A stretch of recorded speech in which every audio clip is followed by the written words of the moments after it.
Paul Smoker, trumpeter, composer, and educator extraordinaire. He was born in Muncie, Indiana, 1941, then moved to Davenport, Iowa. He then later moved to Rochester with his wife Beverly and would become the head of jazz studies at Nazareth University, then called Nazareth College, in 2001. Paul died in 2016. He is survived by Beverly, his brother Phil, his two sons, Andrew and Evan, three grandchildren, and innumerable students and musicians whose lives he touched.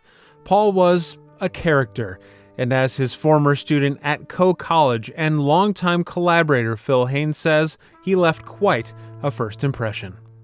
And there's this hysterical tape of his at the Green Jazz Festival with his band, and you can hear him clomping across with his cowboy boots across, a riser stage, and then taking a big puff off of his cigarette and saying, "Hello, Green Iowa. I'm Paul Smoker. This is the Coe Jazz Band, and I think we're gonna knock your socks off for the next hour."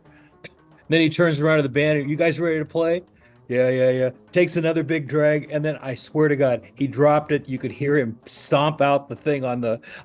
That's how I met Paul, without knowing who he was, and then the band just pegged the meters, both with energy as well as sound, and it was no band sounded like his, man. Phil and Paul's careers became intertwined, with many celebrated releases together, but so too did their lives. If my dad was my familial father, Paul became my musical and arts and father. Damon Short, another drummer, also from the Quad Cities in the Midwest, would eventually meet Paul in the late 80s. Over time, the two would collaborate on multiple albums together, and it all started naturally after a gig. That kind of started that was the start really of a friendship, and I learned a lot from him for not actually being a student of his. So he cared about people. He cared about people he played with, his students, obviously his family.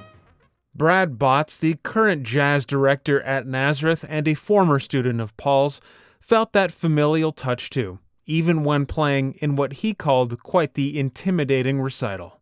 It was like playing with your dad, It's like your dad intimidates you, but he's there to catch you. Paul's sense of humor was renowned and was on display with Damon one night in Davenport after a prophetic moment. So we're walking around. It's during the Big Spiderwick Festival, and we're looking around, and I go, Smoker, one of these days they're going to have one of these for you.